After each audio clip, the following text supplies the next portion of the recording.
दिया है कि एक हफ्ते की आखिरी दिन परमेश्वर के सन्निधान में हम आ पाए।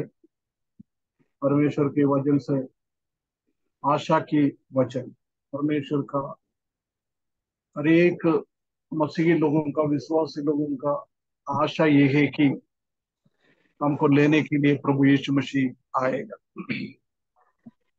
उसके बारे में हम पिछले 6 हफ्ता देखा। अभी हम आखिरी में ये देख रहा था कि प्रभु यीशु मसीह का दोबारा आगमन में एक ही बार आए ना। जी सर जी। प्रभु यीशु मसीह का दोबारा आगमन एक ही बार होएगा। दूसरा मान एक ही बार आएगा। हैं? एक ही बार। दो बार होगा सर, 2 बार। नहीं, एक तो अभी तो एक बार तो हो चुका ना। नहीं, अद्वितीय आगमन में दो दो दो दो दो चरण है ना। पहला चरण कलीसिया के लिए है, दूसरा कलीसिया के साथ है। जी जी जी। है ना? क्लियर क्लियर क्लियर हो जाना। प्रभु यीशु मसीह का पहले आगमन तो ठीक है, हो गया। अभी दोबारा आएगा। हम विश्वासी लोग जानता है कि वो 2 चरण में आ जाता है, परंतु अविश्वासी लोग भी नहीं जानता है। बाकी किसी को भी इतना मालूम है प्रभु यीशु मसीह आएगा, परंतु विश्वासी लोगों के लिए थोड़ा और आशा बढ़ा दिया। प्रभु यीशु मसीह इस दुनिया में शासन करने के लिए आने के 7 साल पहले सिर्फ सिर्फ कलीसिया के लिए, कलीसिया को लेने के लिए प्रभु यीशु मसीह इस दुनिया में आएगा ना, पृथ्वी पे आएगा। कहाँ आएगा? पहले अंकल जी बादलों पर, है ना, बादलों पर आता है ना। कलीसिया के लिए आएगा, वो बादलों पर आता है। उसको क्या बोलता है?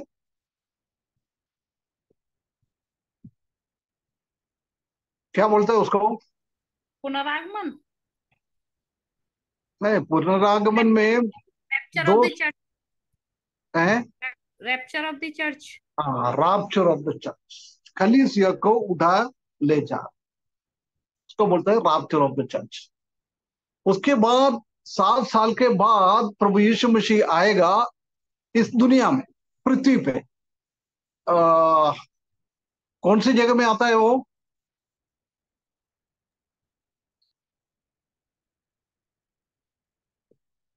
पहले और बादल वो में, माउंट ओलिव पे, है। जैतून के पहाड़ पे अंकल, ओलिव, माउंट ओलिव।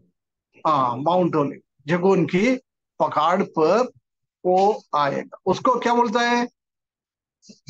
पृथ्वी पे आता है, उसको क्या बोलता है? पहला कलीसिया के लिए आता है, उसको बोलता है रैप्चर ऑफ द चर्च। उसके बाद कलीसिया के साथ पृथ्वी ग्लोरी, पे उनका शत्रु को खत्म करने के लिए और 1000 साल शासन करने के लिए प्रभु यीशु मसीह आता है। उसको क्या बोलता है?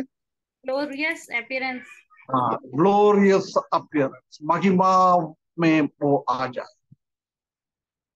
है ना? उस दोनों का फर्क हमने पिछले हफ्तों 2 हफ्ते से वही देख रहा था। क्योंकि कई लोग बोलता है एक ही बार आता है, 2 बार अलग अलग नहीं आएगा। इसलिए हमने क्लियर कट वो 7 डिफरेंस बोला था कि उसी के बाद एक ही वाक्य में लिखा था, वो पहले कई हफ्ते पहले देखा था। और एक अध्याय में दोनों अलग अलग है, वो लिखा है। एक किताब में दोनों अलग अलग है, वो भी लिखा है। अभी हम थोड़ा आज से थोड़ा देखे प्रभु यीशु मसीह का कलीसिया के लिए आ रहा, उसके बारे में हम कई जगहों में हम देख सकता है। उसमें से मैं एक 4 वाक्यों को, 4 पोर्शन से, भागों से आप लोगों को थोड़ा बताना चाहता है। कई भाग में लिखा हुआ है, परंतु मेनली 4 भाग में लिखा हुआ है। पहला आज हम थोड़ा देखे यूहन्ना का सुसमाचार 14 अध्याय उसका 1 से लेकर 3 तक। यूहन्ना 14 उसका 1 से लेकर 3 तक। तुम्हारा मन व्याकुल ना हो, परमेश्वर पर विश्वास रखो और मुझ पर भी विश्वास रखो। मेरे पिता के घर में बहुत से रहने के स्थान हैं। यदि ना होते तो मैं तुमसे कह देता, क्योंकि मैं तुम्हारे लिए जगह तैयार करने जाता हूँ। और यदि मैं जाकर तुम्हारे लिए जगह तैयार करूँ तो फिर आकर तुम्हें अपने अपने यहाँ ले जाऊंगा, कि जहाँ मैं रहूं वहाँ तुम ही रहो। है ना, प्रभु यीशु मसीह इस दुनिया में था, बहुत क्लियर कटली, बहुत साफ तरीके से प्रभु यीशु मसीह कलीसिया के लिए दोबारा आ रहा है, उसके बारे में लिखा हुआ है। जब प्रभु यीशु मसीह इस दुनिया में था, कई भाषण प्रभु यीशु मसीह ने दिया है ना। अभी इलेक्शन चल रहा था, मोदी और राहुल गांधी, प्रियंका गांधी, इसी ने सबने कई कई जगहों में जाके भाषण दिया है। ऐसे ही हमारा प्रभु यीशु मसीह इस दुनिया में था, जब भी कई बहुत सारा भाषण प्रभु यीशु मसीह ने दिया है, परंतु उसका भाषण का 4 भाषण के बारे में सुसमाचार में लिखा हुआ है। कोई बता सकता है कौन सी भाषण के रिकॉर्ड करके सुसमाचार में लिखा है? किसी को जानता हो तो बता देना, कोई इतना ये नहीं है। नहीं जानते सर। है ना, ये 4 उपदेश के बारे में लिखा हुआ है। पहला हम देख सकते हैं कि मत्ती सुसमाचार 5, 6, 7 अध्याय में वो भाषण को क्या नाम बोलता है? पहाड़ी उपदेश। पहाड़ी उपदेश, है ना, पहाड़ी उपदेश। ये एक महत्वपूर्ण बात है। हम जानते हैं कि इस दुनिया के लोग भी प्रभु यीशु मसीह को अंगीकार नहीं करता है, परंतु उसका पहाड़ी उपदेश को बहुत सारा लोग अंगीकार करते।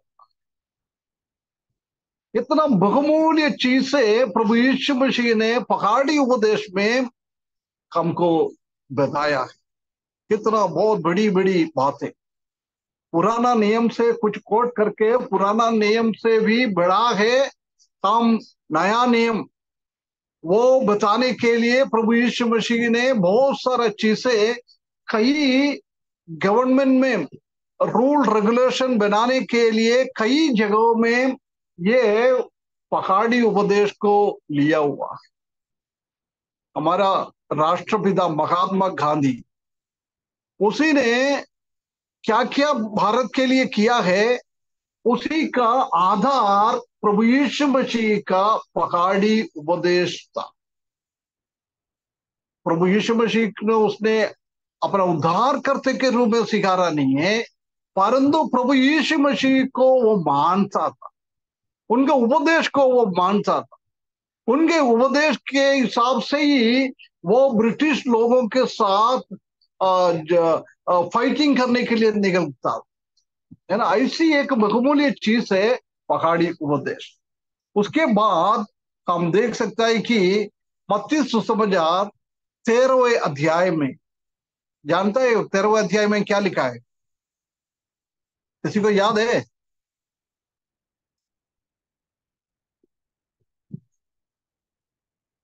मत्ती सुसमाचार 13वें अध्याय में एक 7 दृष्टांत प्रभु यीशु मसीह ने बोला है परमेश्वर का राज्य के बारे में। The kingdom of the God, प्रभु का राज्य के बारे में लोगों को समझाने के लिए 7 दृष्टांत बोला है।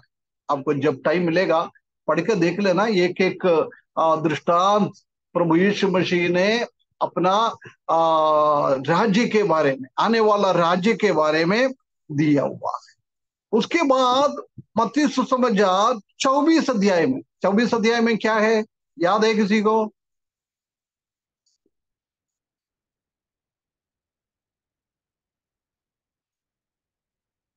क्या नाम से जानता है? नहीं तो उसमें क्या विषय क्या है?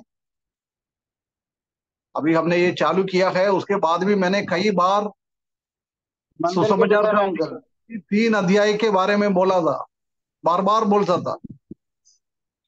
अंकल जी वो है ना, मंदिर के विषय में यीशु मसीह बोलते, भविष्यवाणी करते, महासंकट का आरंभ के विषय में भी बताते हैं। हाँ, मतलब प्रभु यीशु मसीह का दोबारा आगमन के बारे में लिखा है। उसको क्या बोलता है? माउंट ओलिव स्पीच, है ना, जगुन की पहाड़ का उपदेश। वो हम मत्ती सुसमाचार 24 अध्याय में, और मरकुस का 11वें अध्याय, 11वें नहीं 13वें अध्याय, 13वें अध्याय में, और लूका सुसमाचार 21 अध्याय, ये 3 अध्याय में प्रभु यीशु मसीह ने अपना दोबारा आगमन के बारे में, चेला लोग पूछा, प्रभु आप अपना राज्य कब बनाएंगे? जब प्रभु यीशु मसीह का राज्य बनने के पहले क्या क्या होना है, उसी का बहुत सारा चिन्ह उसने बताया है ना। वो ये तीसरा प्रभु यीशु मसीह का भाषण है, और 14 भाषण है अभी हम पढ़ा है। अभी हमारा वो अमेरिका वाला, क्या नाम है उसका, अमेरिका वाला एक थर्सडे को सिखा था ना, उसका क्या नाम है? Great question. हाँ, क्वेश्चन है ना। हाँ, वो क्वेश्चन ब्रदर ने वही सिखा रहा है। यूहन्ना 13, 14, 15, 16, 17, 13 से लेकर 17 तक उसको क्या उपदेश बोलता है? उसको क्या बोलता है? कई हफ्तों से पढ़ रहे हैं। ऊपरी कोठरी का प्रवचन अंकल। हाँ, ऊपर कोठरी का प्रवचन, अपर रूम डिस्कोर्स। ये भी बहुत बहुमूल्य चीज, ये स्पेशली विश्वासी लोगों के लिए लिखा है ना। उसी का एक भाग है हम अभी पढ़ा है। ये 13 से लेकर 17वां अध्याय तक हम ऊपर की कोठरी का उपदेश बताता है। प्रभु यीशु मसीह का मृत्यु के कुछ दिनों पहले ये बात चेले लोगों को बोला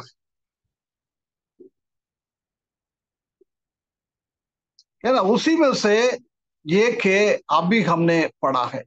वो उपदेश कैसे चालू किया है? चालू करने के पहले क्या किया है प्रभु यीशु मसीह ने?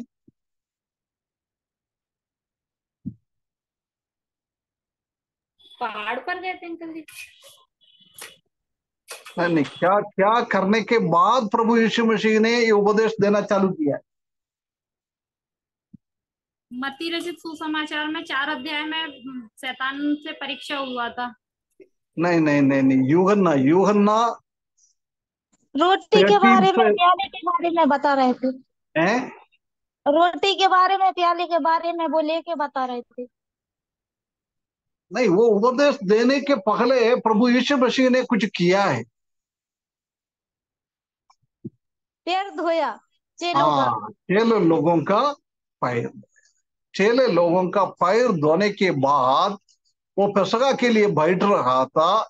उसी टाइम प्रभु यीशु मसीह ने ये बात अपना चेले लोगों को बोला है। कोई बिना देख के यूहन्ना सुसमाचार पहला 14 अध्याय 1 से 3 तक कोई बोल सकता है बिना बाइबल में देख के? ईमानदारी से कोई बोल सकता है?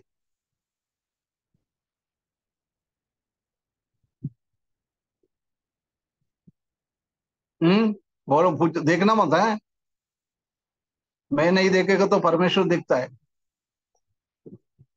किसी को भी मालूम है बिना देख के बोलने के लिए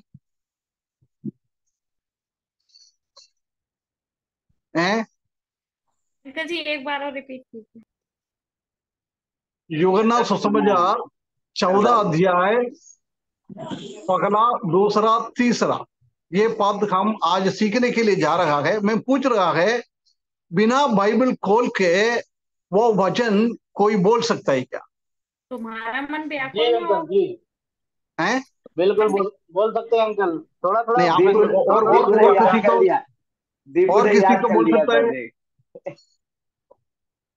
हैं? हमारा बहन लोग कोई बोल सकता है?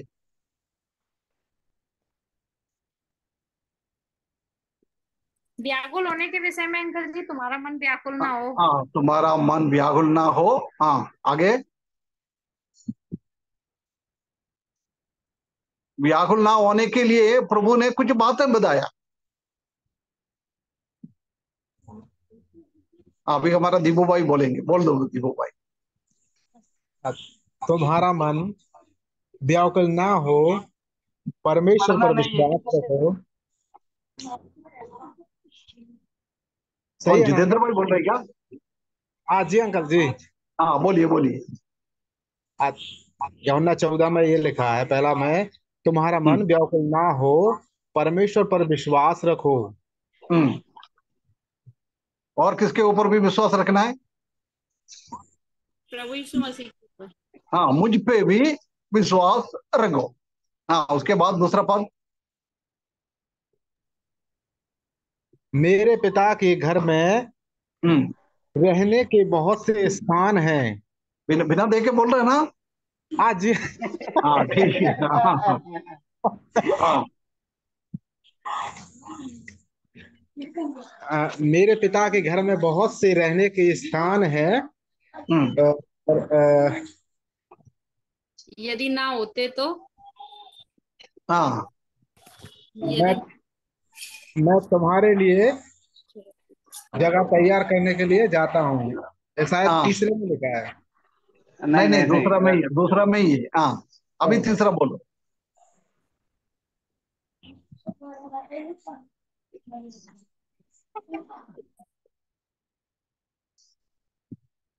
तीसरा तीसरा भाग तो बहुत बहुत इम्पोर्टेंट है हमारे का। आशा आशा बढ़ाने का बहुत महत्वपूर्ण चीज तीसरा पद में लिखा है। मैं तुम्हें अनाथ न छोड़ूंगा, यदि नहीं, मेरे पिता रहने वो के स्थान। 14, वो दूसरा पद में है। दूसरा कई पद में है, उसी अध्याय में है। और यदि मैं जाकर तुम्हारे लिए जगह तैयार करूं तो फिर आकर पढ़ना नहीं है। अब राजू भाई, पढ़ना है।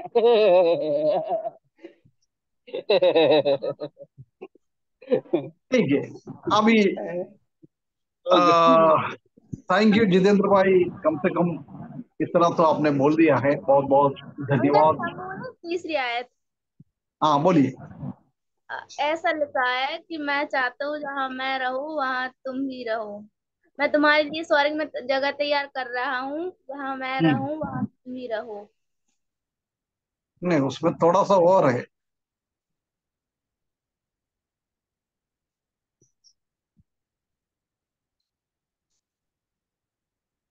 है ना? अभी कोई बुक देख के पढ़ पढ़ के बताओ।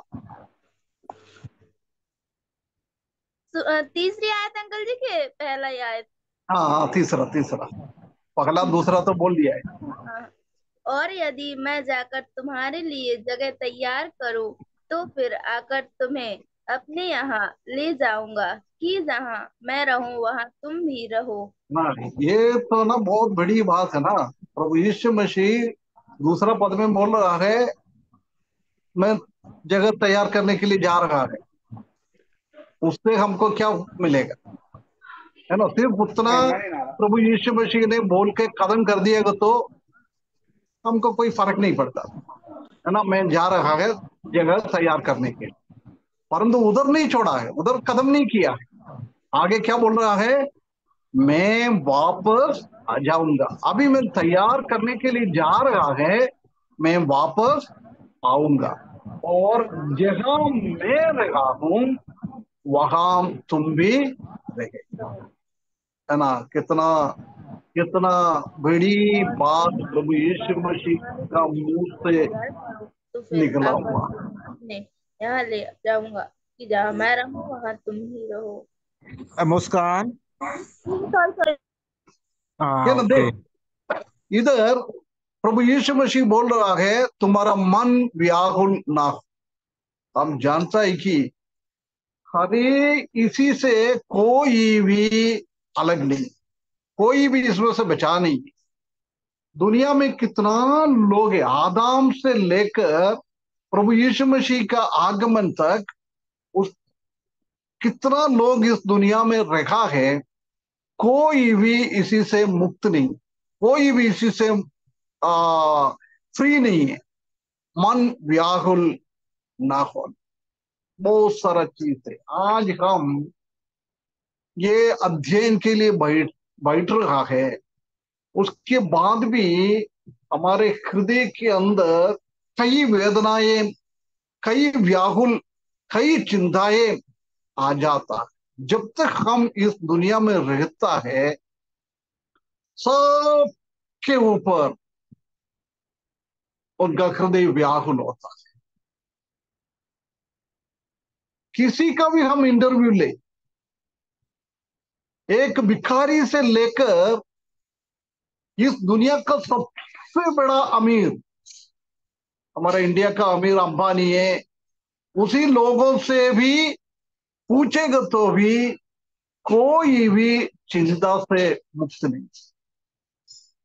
अभी मेरा बात सुनने वाला कम से कम 17 लोग हैं, इसी में से कोई भी बोल सकता है क्या मैं चिंता मुक्त आदमी है, नहीं तो मैं चिंता मुक्त औरत?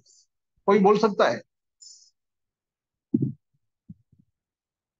हैं? कोई भी अंकल बोल सकता है? ऐसा कोई है? किसके बारे में बोला? बिल्कुल चिंता नहीं है। कोई किसी बात की चिंता करता है अंकल जी, कोई किसी बात की चिंता करता है, परमेश्वर की वचन को नहीं देखते कि वचन क्या कहता है। प्रभु यीशु मसीह ने कहा चिंता मत करो, है ना? मतलब क्योंकि सबके पास चिंता है, वो विश्वासी हो अविश्वासी हो, आत्मिकता में भी इतना ऊंचा हो, उनके मन में भी व्याकुल और चिंता तो आ जाता, कुछ तो कुछ आ जाता है। अलग अलग लोगों के पास अलग अलग है। विश्वासी लोगों को, प्रभु का सेवक लोगों को आजकल यही चिंता है कि जब हमारा आजादी पूर्ण रीति से खत्म हो जाएगा सुसमाचार सुनाने के लिए, और प्रभु का आराधना बंद तो नहीं होएगा। कई लोग बच्चों का फीस देने के लिए, कई लोग बच्चों का तबीयत ठीक नहीं है उसके लिए अपना तबीयत ठीक नहीं है, अमीर लोगों के पास जाएगा तो उनका बिजनेस के बारे में उसको बहुत टेंशन है, अपन से भी ज्यादा टेंशन उन लोगों के पास है। कितना पैसा बढ़ जाता है, कितना आमदनी बढ़ जाता है, उतना हमारा दिमाग खराब होते जाएगा, खराब होते जाएगा। फिर भी थोड़ा ठीक है, भिखारी लोग, उसको एक टाइम का खाना का ही विचार है, उसी के अलावा उन लोगों के पास इतना चिंता है नहीं, है ना? परंतु हम फिनेंशियली हम बढ़ते जाता है, उसी हिसाब से हरेक के पास कुछ तो कुछ चिंता और व्याकुल आ जाता। अभी प्रभु यीशु मसीह चेलों लोगों से बोल रहा है, अभी तक मैं तुम्हारे साथ फिजिकली था, आपके साथ, आप लोगों के साथ मैं भी आप लोगों के जैसी आप लोगों के साथ रखा था। कोई रोमियन लोग कुछ बोलेगा तो मैं उसको जवाब दे सकता था, कोई यहूदी लोग कुछ विरुद्ध में बोलेगा तो उसके जवाब मैं दे सकता था। परंतु प्रभु यीशु मसीह उसको समझाना चाहता है कि तुम इस दुनिया से मैं चले जाऊंगा, उसके बाद तुम्हारे ऊपर और बहुत सारा परेशानी आ जाए, बहुत सारा क्लेश आ जाएगा, बहुत सारा तकलीफ आ जाए, है ना? इसलिए बोल रहा है उसी टाइम तुमको क्या नहीं करना है, तुम्हारा मन व्याकुल ना हो। सिर्फ प्रभु यीशु मसीह ने ही ये बात बोला है। कई रिलीजियस लीडर को, गुरु को हम देख सकता है, कहीं किसी ने भी ऐसी एक बात नहीं बोला है व्याकुल ना हो, क्योंकि उनका गुरु लोग भी कितना धार्मिकता में गुरु लोग है, वो गुरु लोग प्रजा लोगों से भी ज्यादा टेंशन उनके अंदर है, इसलिए वो लोग कैसे बोल सकता है तुम्हारा मन व्याकुल ना हो। परंतु हमारा प्रभु यीशु मसीह सिर्फ ऐसी एक व्यक्ति है, उनका जीवन में कोई भी चिंता नहीं,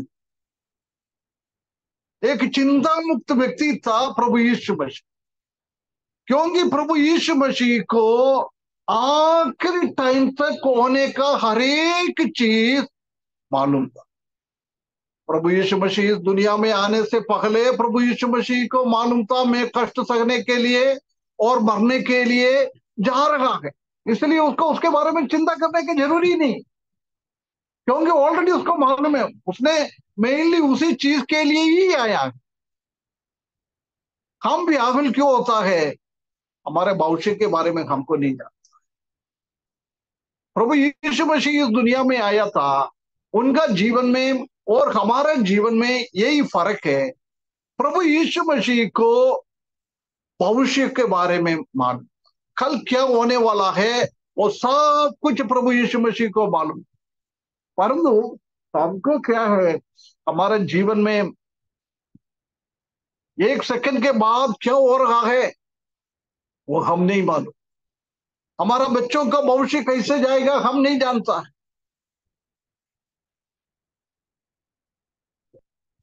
है ना। बिना शादी हुआ लोगों को शादी होएंगे क्या नहीं होएंगे क्या उसको नहीं मालूम। हमारे आने वाले दिनों में क्या बीमारी आना है, हमारे पास पैसा है नहीं है, ऐसी कोई बीमारी आ जाएगा तो हम क्या करूं, क्या खाएगा क्या पिएगा, उसी का चिंता है हर एक लोगों में। कुछ लोगों में कम है, कुछ लोगों में ज्यादा है। कुछ लोग कुछ समस्या आएगा तो जल्दी टेंशन में आ जाता है, बहुत चिंता में वो भर जाता है। परंतु कुछ लोगों का ऐसी कोई प्रॉब्लम आ जाएगा तो थोड़ा सरल दीदी से वो उसी मैटर को लेता है, यही फर्क है। परंतु सबके पास है चिंता और टेंशन। प्रभु यीशु मसीह क्या बोल रहा है, सिर्फ चिंता ना करो ऐसा बोल के नहीं छोड़ा है। कुछ बातें प्रभु यीशु मसीह इधर लिखा है। पहला बात क्या लिखा है, तुम परमेश्वर पर विश्वास रखते हो, मुझ पर भी विश्वास रख। हम ये चेले लोगों के बारे में भी देखेंगे तो उनका जीवन में उनका समस्या हम अलग अलग तरीके से हम देख सकता है। यूहन्ना 13 अध्याय उसका 21 पद में प्रभु यीशु मसीह बोल रहा है, मेरा पास अभी 12 चेला है, उसमें से एक चेला मुझे घृणा करेगा, मुझे त्यागेगा, मेरे विरुद्ध में खड़ा हो जाएगा। प्रभु यीशु मसीह ने उनका नाम नहीं बोला है, पर इसलिए वो चेला लोग बहुत चिंता में आ गए। अरे बाप रे, मैं ही क्या, मैं ही क्या, मैं ही क्या, मैं ही क्या, कौन है ये 3.5 साल प्रभु यीशु मसीह के साथ घुमा है, प्रभु यीशु मसीह से बहुत सारा आशीष पाया है, प्रभु यीशु मसीह ने बहुत सारा चीजें उनको सिखाया है। प्रभु यीशु मसीह ने चेला लोगों के विरुद्ध में कोई भी अन्याय नहीं किया है। वो शत्रुओं के विरुद्ध में अन्याय नहीं करेगा तो चेला लोगों के विरुद्ध में क्या अन्याय करेगा। इतना एक अच्छा गुरु दुनिया में कहीं भी नहीं मिलेगा, इसलिए उन लोगों के हृदय में इतना चिंता हो गया। उसका मुंह हम देख सकते हैं कि एक दूसरे से वो देखते रहता है। अभी तक वो खुशी में रह रहा था, परंतु प्रभु यीशु मसीह ने ये बात उनको बता दिया है जब उसका मुंह में उदास जैसी हो गया है ना। इसलिए प्रभु यीशु मसीह बोल रहा है व्याकुल ना हो, ये सब होने का है। उसके बाद प्रभु यीशु मसीह ने बोल रहा है मैं महिमा में जाना के है, मेरे को मृत्यु सहने का है, मैं यरूशलेम में जाऊंगा, यहूदी लोग और रोमी लोग मेरे को पकड़ेगा, मारेगा, मेरा मृत्यु हो जाएगा है। ये हर एक चीज भी प्रभु यीशु मसीह ने चेले लोगों को बता दिया है, जब वो भी उनका जीवन में एक बहुत बड़ा व्याकुल का कारण बन गया, बहुत बड़ा समस्या उनके जीवन में आ गया। जब प्रभु यीशु मसीह बोल रहा है तुम्हारा मन व्याकुल ना, मन मतलब हृदय को बोलते हैं ना, ग्रीक में कार्डिया शब्द यूज किया, उसमें से है कार्डियोलॉजिस्ट, कार्डियोग्राम, हृदय के संबंध में बीमारी होता ना, उसी से वो कार्डियोग्राम, कार्डियोलॉजिस्ट, उसको हृदय का चिकित्सा करने वाले को कार्डियोलॉजिस्ट नाम डाला है। ये सब उसी में से, क्योंकि हमारा मन मतलब हमारा हृदय, हमारे हृदय के अंदर ऐसी व्याकुल हो जाएगा। आज हमारे जीवन में भी बहुत सारा समस्या है, परंतु ये समस्या को समाप्त करने वाला हमारा प्रभु यीशु मसीह। इसलिए बोल रहा है तुम क्या करना है, पिता परमेश्वर के ऊपर भरोसा रख और मुझ पे भी भरोसा रख, विश्वास रख। प्रभु यीशु मसीह ऐसा क्यों बोला है? 6 लोगों को विश्वास नहीं था क्या? 6 लोगों को परमेश्वर के ऊपर, प्रभु यीशु मसीह के ऊपर विश्वास नहीं था हैं?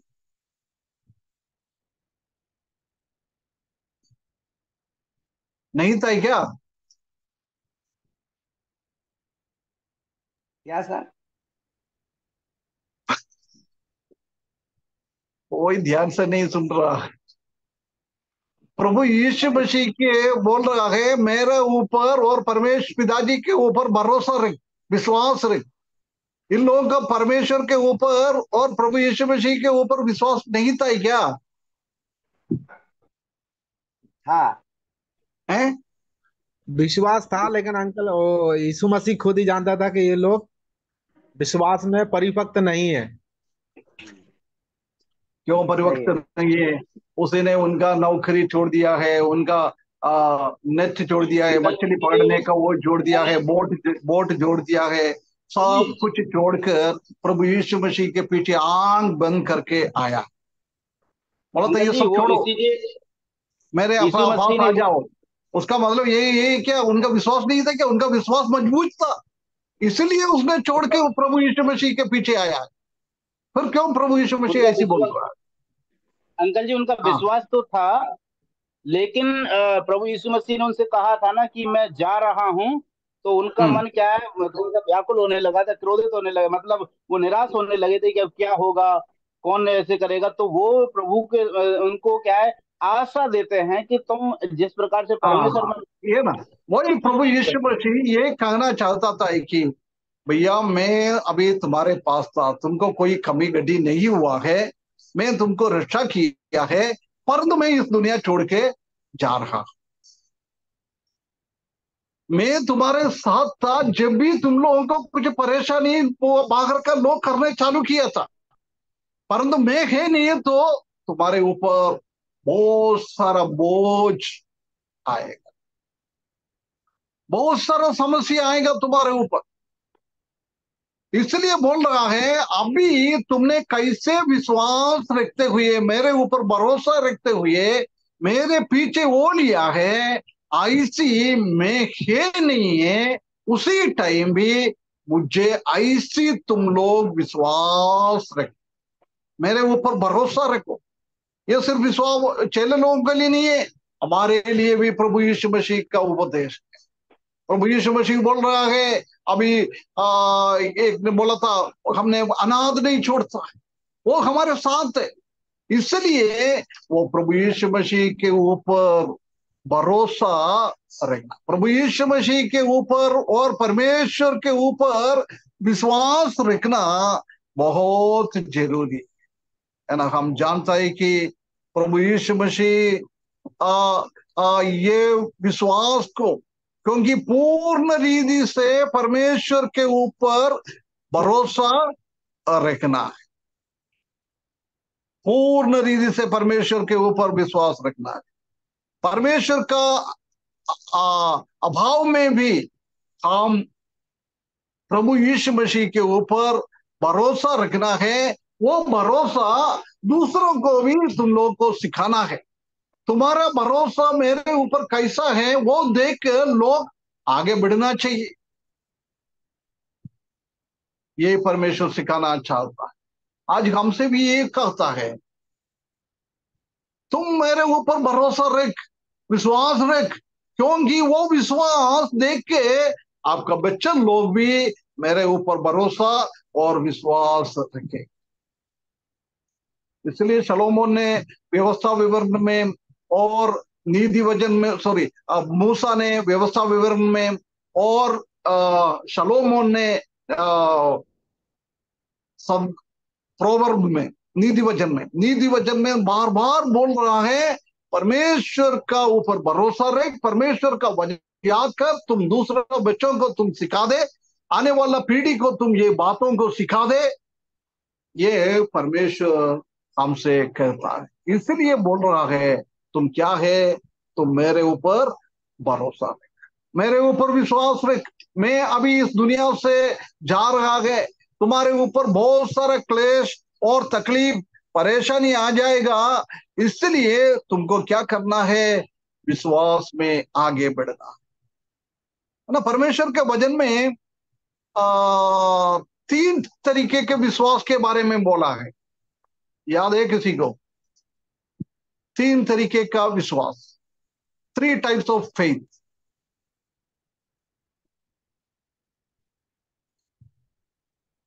हैं। जी बोल सकते हैं?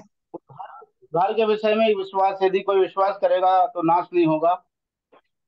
नहीं नहीं, 3 टाइप्स ऑफ फेथ, 3 तरीके, 3 तरीके का विश्वास। एक तो परमेश्वर पिता पर, एक यीशु मसीह पर, और उसके वादों पर। नहीं नहीं, वो नहीं बोल रहा। 3 टाइप्स ऑफ फेथ, 3 तरीके का विश्वास, मतलब 3 लोगों के ऊपर का विश्वास के बारे में नहीं बोल रहे मैं। 3 तरीके से विश्वास के बारे में परमेश्वर के वचन में लिखा है ना। एक पर लिखा है लिटिल फेथ, दूसरा है ग्रेट फेथ, तीसरा है स्ट्रॉन्ग फेथ। कम विश्वास, बड़ा विश्वास और शक्तिमत विश्वास, बहुत स्ट्रॉन्ग विश्वास।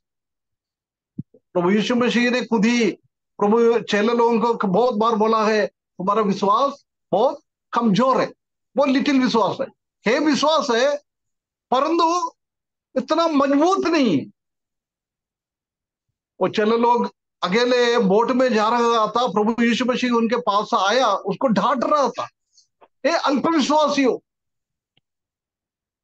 है ना। हमारा आज के जमाने में भी, विश्वासी लोगों में भी ऐसी 3 तरीका का, एक अल्पविश्वासी, अल्पविश्वासी विश्वास तो कर दिया है, उसके बाद परमेश्वर के ऊपर इतना भरोसा नहीं रखता है।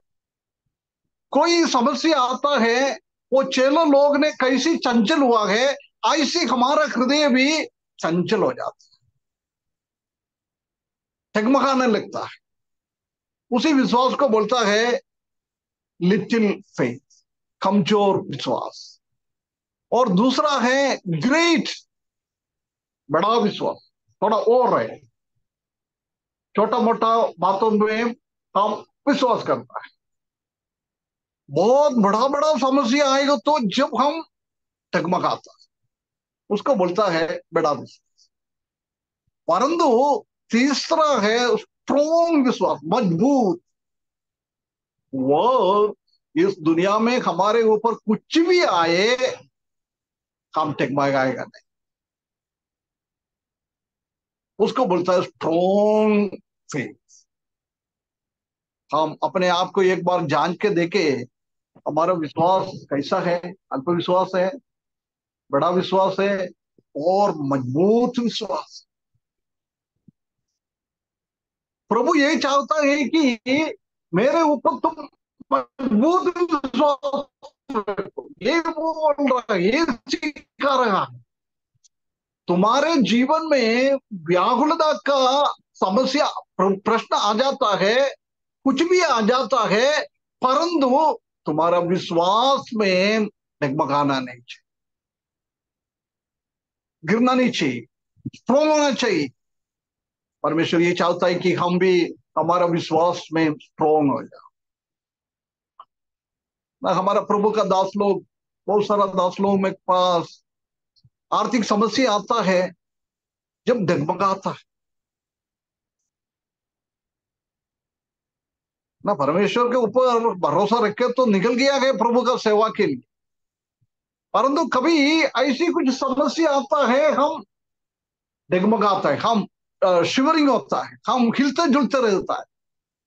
परमेश्वर वो नहीं चाहता है। परमेश्वर बोलता है मेरे ऊपर विश्वास रखो, दृढ़ विश्वास रखो, मजबूत विश्वास रखो, स्ट्रॉन्ग विश्वास रखो ना। वो पहाड़ी उपदेश में भी प्रभु यीशु मसीह ने बार बार बोल रहा है, क्या खाएगा, क्या पिएगा, क्या पहनेगा, कहाँ रहेगा, उसके बारे में चिंता मत करो। किसने कौवा को खिलाता है, वो विश्वासी लोगों को भी, हरेक लोगों को भी वो देने वाला है। उसी के ऊपर भरोसा रख। पहाड़ी उपदेश में बहुत सारा चीजें ऐसे लिखा है, परमेश्वर के ऊपर का विश्वास में हम आगे बढ़ने के, हमारा मास्टर के ऊपर एक अच्छा विश्वास रखने के लिए परमेश्वर हमको सहायता कर। और हम प्रकाशित वाक्य 2 अध्याय उसका 13 पद पढ़ो, उधर एक स्ट्रॉन्ग विश्वास के बारे में लिखा हुआ है।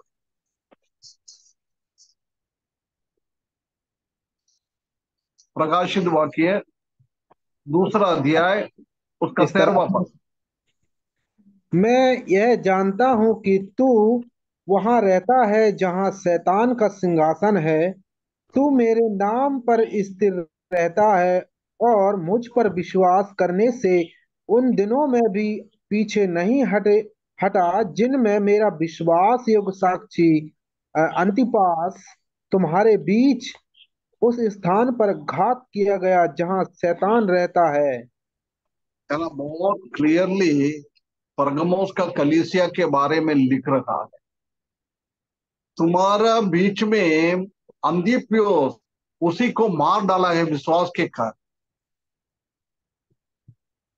अल्प विश्वासी लोग है तो उसी टाइम क्या करता था, विश्वास छोड़ के चले जाता। अरे भैया ऐसा तो नहीं है, उनको तो पकड़ के मारिया, हमको भी पकड़ के तो नहीं मारेगा, हम इधर से हट जाऊंगा, हम चले जाऊंगा। है ना, पौलुस का, पत्रोस के जीवन में भी ऐसी था, कमजोर विश्वास था। जब प्रभु यीशु मसीह को क्रूसीकरण पे लेके गया है, वो क्यों पीछे पीछे हट गया है? क्योंकि प्रभु यीशु मसीह को पकड़ के मारा है, ऐसी मुझे भी पकड़ के तो नहीं मारेगा। इसलिए वो झूठ बोलने लग गया है, ओ मैं इनको नहीं जानता है, प्रभु यीशु मसीह को मैं नहीं जानता है। पिछले 3.5 साल प्रभु यीशु मसीह के साथ रहकर हर एक प्रभु यीशु मसीह के चमत्कार को देखते हुए बहुत आगे विश्वास में, हर एक चीज में बहुत आगे चले गया हुआ था पत्रोस था। प्रभु पानी में चला है, उसने भी विश्वास के साथ पानी में चलना चालू किया है ना। ऐसी एक विश्वास था, परंतु जब वो विश्वास परखने का टाइम आ गया है, जब वो फेल हो, अभी समझ लो हम सब विश्वासी अभी विश्वासी लोगों को सबको पकड़ के मारने के लिए आए। हम विश्वास में स्थिर रखेंगे और विश्वास छोड़ के हम चले जाएंगे ना। कोई भी ये कलीसिया में इतना इतना मृत्यु तक पहुंच गया था, जब भी उन लोगों ने विश्वास में दृढ़ हो गया है, उसको बोलता है स्ट्रॉन्ग फेथ। ऐसी एक मजबूत विश्वास हमारे ऊपर होना चाहिए। है ना, एक कहानी ऐसी सुना है। एक बार एक आराधना का सभा चल रहा, उसी जगह में और कई जगह से कोई सोल्जर्स, मतलब सिपाही लोग कुछ काम के लिए उसी जगह में गया है। समझ लो इंदौर में एक कलीसिया है ना, ग्वालियर का कुछ जवान लोगों को इंदौर में भेजा है सरकार ने कुछ काम करने के, उसको आराधना करना है। ये सिपाही लोग ने ऐसी ढूंढने के लिए निकला है कहाँ स्ट्रोंग विश्वासी लोग है, उसके साथ हम आराधना करें। एक जगह में आराधना चल रहा था, उन लोगों ने जाके बंदूक लेके बोला किसको किसको निकलना है इधर से निकल जाओ, नहीं है तो इधर आराधना के लिए बैठ जाएगा तो हम मार डालेंगे, गोली मारेंगे तो हम आप लोगों के ऊपर। ये गोली देखकर बहुत सारा लोग ने काली करके चले, परंतु कुछ लोग गोली को डरा नहीं, बंदूक को डरा नहीं है, बोलता आप हमको मारेंगे तो भी कितना दम हमारे है उतना टाइम तक हम परमेश्वर को स्तुति करेंगे, परमेश्वर को हम आराधना करें। उसके बाद उसमें से कोई भी निकला नहीं। जब ये सिपाही लोग ने क्या किया है, बंदूक एक साइड में रखा है, बोला है हम भी विश्वासी, हम यही चाहता है कि पक्का विश्वासी लोगों के साथ बैठकर आराधना करना है। बहुत कम लोग था। उसके बाद वो लोग आत्मा में सच्चाई में परमेश्वर का आराधना कर दिया, है ना। ये स्ट्रॉन्ग विश्वास। आज यदि हमारे कलीसिया में भी ऐसी कुछ समस्या आ जाएगी तो कितना लोग भाग जाएंगे, कितना लोग कलीसिया का भवन में बैठ जाएंगे, कितना लोगों का उसी टाइम मालूम पड़ता है कि कितना लोगों का कमजोर विश्वास है, बड़ा विश्वास है और मजबूत विश्वास। कमजोर विश्वास वाला जल्दी निकल जाएगा, बंदूक देख के कुछ बोलने का भी जरूर नहीं है, हम आपको मारेंगे, आपको गोली लगाएंगे, कोई बोलने का जरूर नहीं है। सिपाही लोग आ गया है, पुलिस लोग आ गया है, बंदूक लेके आया, नहीं तो लाठी लेके आया, कुछ मारा भी चालू नहीं किया है। कमजोर विश्वासी लोग क्या है, एकदम कलीसिया भवन के बाहर जाए। किसका बड़ा विश्वास है वो थोड़ा टाइम माहौल देखेंगे, ये लोग क्यों आया है, कुछ गड़बड़ तो नहीं कर रहा है। उसके बाद उन लोग ने कुछ गड़बड़ करने के लिए चालू किया तो वो ग्रेट फेथ वाला वो भी खाली करके जाए। परंतु जिसके पास स्ट्रॉन्ग विश्वास, वो क्या नहीं करेगा, मर जाएगा तो भी छोड़ के नहीं जाए। ये हमारा विश्वास होना चाहिए, ऐसी एक मजबूत विश्वास हमारे ऊपर होना चाहिए। एक और बात, इंसिडेंट मैंने आप लोगों को पहले भी शायद बोला है, यूरोप में एक कलीसिया में कुछ मसीही विरोधी लोग आराधना के बीच में घुस गया। घुसने के बाद एक से एक बाइबल ले लिया। बाइबल लेने के बाद सिर्फ एक दरवाजा खुला छोड़ दिया, बाकी सब दरवाजे बंद कर दिया, किसी को भी बाहर आने नहीं दिया है। उसके बाद वो लोगों ने क्या किया है, वो बाइबल दरवाजे के पास बाहर वो खुला छोड़ दिया है। खुला छोड़ के उसके बाद बोला है किसको जीवन चाहिए वो लोग इस बाइबल के ऊपर थूक कर चले जाना है। उधर का एल्डर लोग, बहुत सारा लोगों ने उसी के ऊपर थूक कर चले गया है। परंतु एक छोटी बच्ची ने क्या किया है, अपना जेब से रूमाल लिया है, वो रूमाल लेके वो बाइबल को साफ किया है।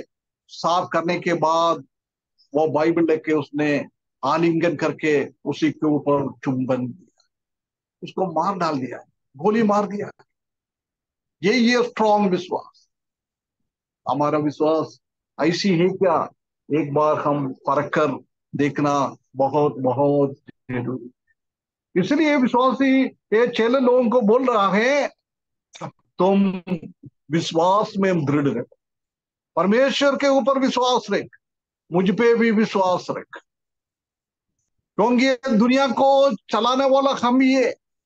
आप लोगों ने बहुत सारा चमत्कार की काम आपने देखा है।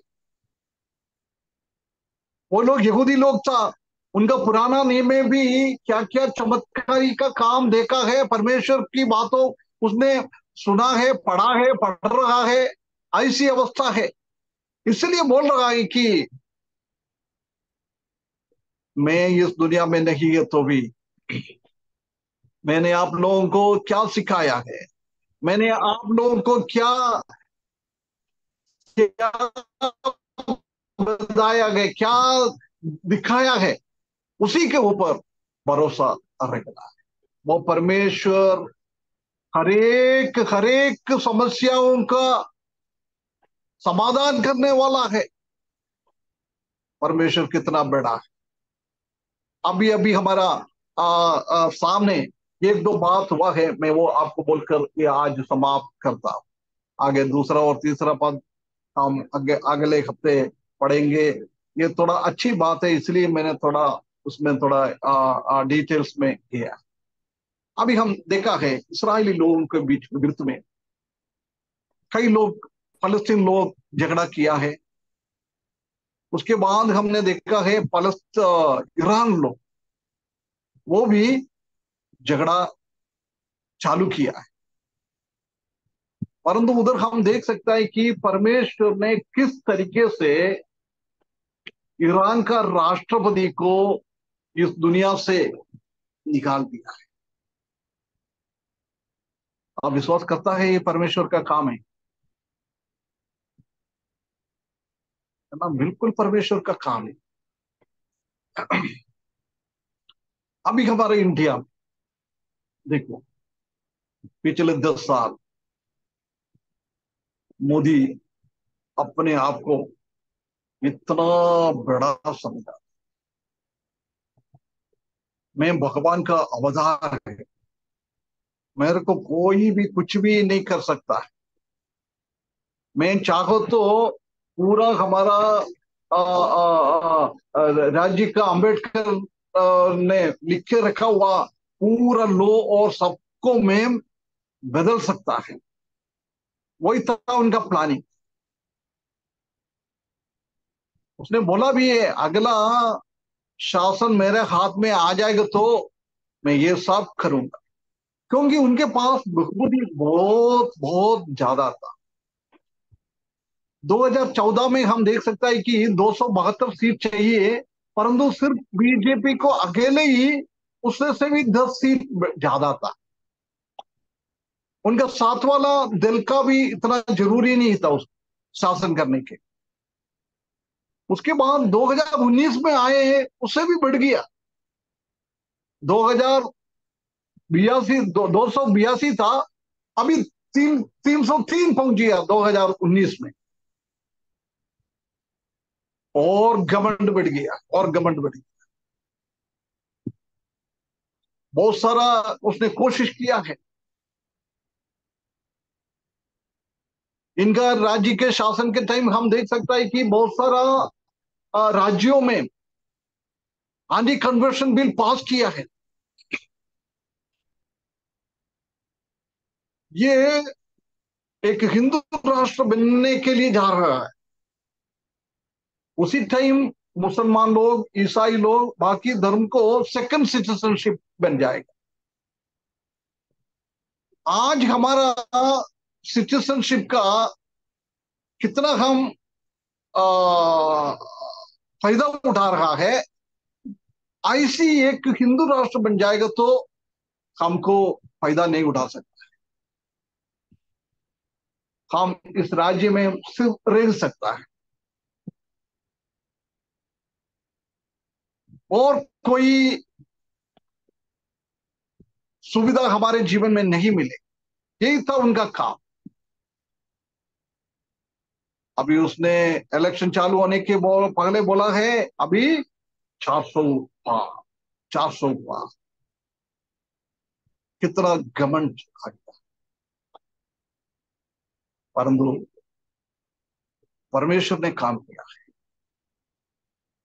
हमने प्रार्थना किया, मैं अधिकतर प्रार्थना करने के टाइम प्रभु ये बदलो, नहीं तो ऑपोजिशन इतना स्ट्रांग नहीं है। इसलिए मैंने ये प्रार्थना किया था कि प्रभु ये सिर्फ बीजेपी को अकेले शासन करने के जैसी इतना मेजोरिटी ना। अभी हम देख सकता है कितना कम में आया है। अभी आप न्यूज सुनेंगे तो हम आपको मालूम है मोदी को और अमित शाह को कितना पसीना हो रहा है, कितना पसीना हो रहा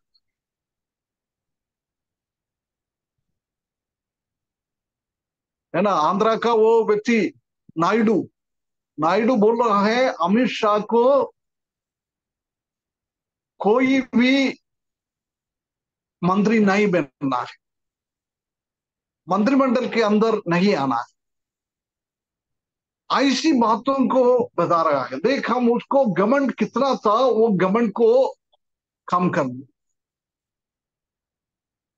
मोदी को भी अभी वो समर्थन कर रहा है, नहीं कर रहा है, ऐसे चल रहा है। अभी वो शासन करेगा तो भी बहुत डर के काम करेगा। ये हमारा परमेश्वर का काम। हम इसलिए हम परमेश्वर का ऊपर भरोसा रखे, प्रभु यीशु मसीह के ऊपर भरोसा रखे, प्रभु हमको संभाले। हमको डरने का अनुभव में भी हम आ जाता है, उसी टाइम में भी प्रभु उसी का अवस्था को बदल जाता है। परमेश्वर के वचन में बहुत सारे एग्जाम्पल हम देख सकता है। नबूकदनेस्सर के बारे में है, उसके बाद हिटलर, ऐसी यहूदी लोगों को, मसीही लोगों को इतना इतना खराब करने के लिए सोचा था, परंतु उनका नाम निशाना है नहीं है आज, परंतु अभी भी मसीही लोग जिंदा। हमारा परमेश्वर कितना बड़ा है, उसी के ऊपर भरोसा रखते हुए हमारा जीवन बिताने के लिए इस वचन के द्वारा परमेश्वर हमको सहायता करे, उसके बड़े नाम की महिमा। Thank you so much sir ji. आज आपने हमारे कान खोल दिए, बड़े सुंदर अद्भुत रीति से आपने बहुत बातों को आपने बताया है, जो बातें हम वास्तव में नहीं जानते, इसलिए हम कुछ जवाब भी नहीं दे पा रहे हैं, क्योंकि कई ऐसी गहराई बातें हैं परमेश्वर के वचन में जो छिपी है, वो आज आपने हमें बताई है। जब आपने स्टार्टिंग किया, कितनी सुंदर बातों से स्टार्टिंग किया, जो 3 तरीके का विश्वास है, ये 3 तरीके का विश्वास सत्य है, इसको कोई बदल नहीं सकता। जैसे कि लोग कम विश्वास करते हैं, बड़ा विश्वास करते हैं, और मजबूत मतलब अटूट विश्वास करते हैं। ये तीनों लोग कौन हैं, हम भली भांति समझ नहीं पाते हैं, लेकिन प्रभु जानता है मेरा विश्वासी कौन है। इसलिए वो बार बार इस बात को यूहन्ना की किताब 14 का 1 से 3 वचन में उन्होंने बता दिया कि तुम्हारा मन व्याकुल ना हो, परमेश्वर पर विश्वास रखो और मुझ पर भी विश्वास रखो। मेरे पिता के घर में बहुत से रहने के स्थान यदि ना होते तो मैं तुमसे कह देता, क्योंकि मैं तुम्हारे लिए जगह